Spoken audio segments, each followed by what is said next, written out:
Mesdames, Messieurs, bonsoir, bienvenue ici à Liège, en bord de Meuse, pour la clôture de cette 7e journée de Challenger Pro League. Pour clôturer cette magnifique journée, eh bien écoutez, un choc, un match au sommet opposant le SL16 au RSCA Futures.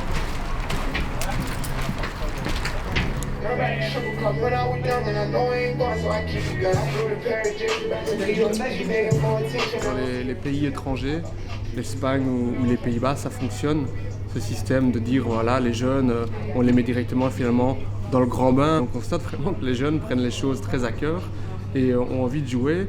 Et le fait que ce soit télévisé, qu'il y ait des spectateurs dans le stade, etc., ça donne une dimension supplémentaire à ces matchs et ça donne envie aux jeunes de surpasser. Avant le championnat U21, c'est vrai qu'il était un petit peu bancal parce que finalement il n'y a pas vraiment de plus-value pour les jeunes joueurs. Aujourd'hui, ils sont vraiment confrontés à des adultes et on voit que le fait qu'il y ait des équipes en face qui jouent, elles, pour un vrai enjeu, ça motive les gamins et ils prennent une dimension supplémentaire, c'est super intéressant. Oui, mais donc vous pouvez en donner un à une de vos filles. Pardon ? Mais si, comme ça vous n'en payez qu'un. C'est beaucoup. Pas de rien. Qu'ils aillent trouver des gens au téléphone, là où ils sont et qui s'arrangent avec eux. Ok, ça marche, je vois ça avec eux. Franchement, on ne saurait pas faire mieux.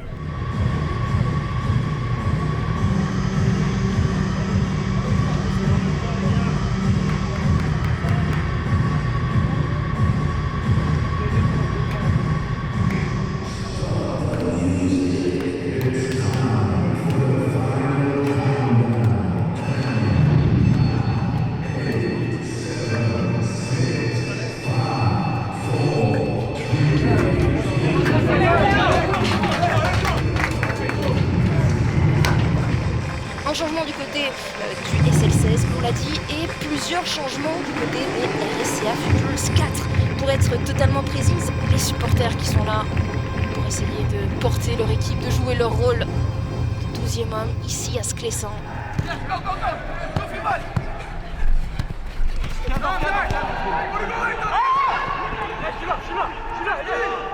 On a eu l'exemple de Bruges, justement, de Club Next, qui était là il y a 2 ans. On a tiré les enseignements et on a su ce qu'il fallait faire pour moins souffrir. Et là, aujourd'hui, on voit qu'on souffre moins, qu'on performe, qu'on fait des bons matchs. Et voilà, l'expérience aussi fait la différence sur certains matchs. Chaque match, on apprend peut-être 5 à 6 fois plus que le championnat U21. Manse qui va nous chercher Chanak.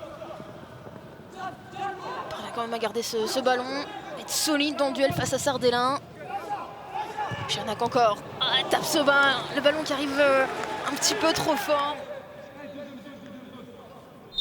Théo Léoni qui préfère la passe. Attention, David Hubert, il y avait peut-être une possibilité. Sardellin. Et la voilà, l'ouverture du score.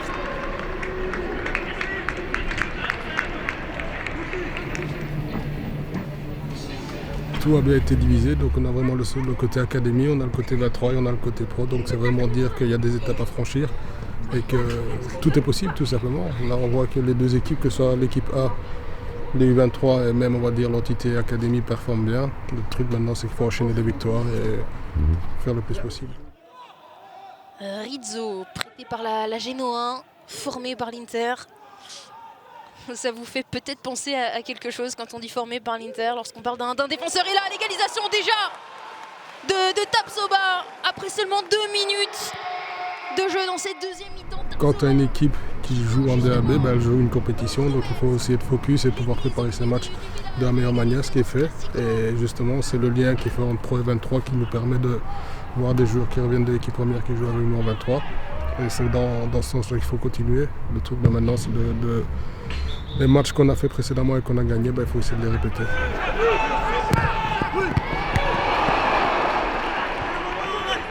Berberi, il est frais aussi, lui, il vient de monter en jeu. Il y a Quavita aux abords de la surface. Et là, ce ballon de Brou qui passe juste à côté.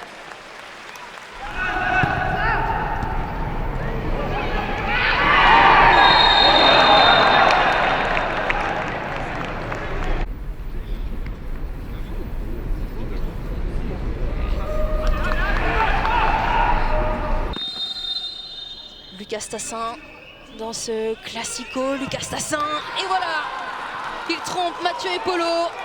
et permet au RSCA Futures de mener au score. Le fait qu'il y ait une vraie passerelle entre les deux équipes, l'équipe première et l'équipe U23, les jeunes savent que s'ils font 2-3 bons matchs avec le U23, ce sera beaucoup plus vu, beaucoup plus lu, beaucoup plus regardé, et que donc il y a possibilité d'aller jouer avec les A, et ça c'est hyper intéressant pour eux évidemment.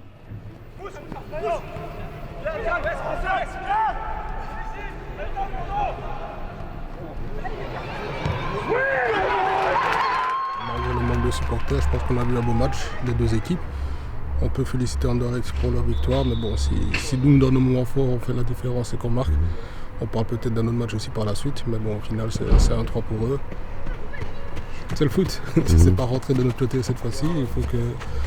C'est la chance du foot, c'est que la semaine suivante, tu as un autre match, tout simplement.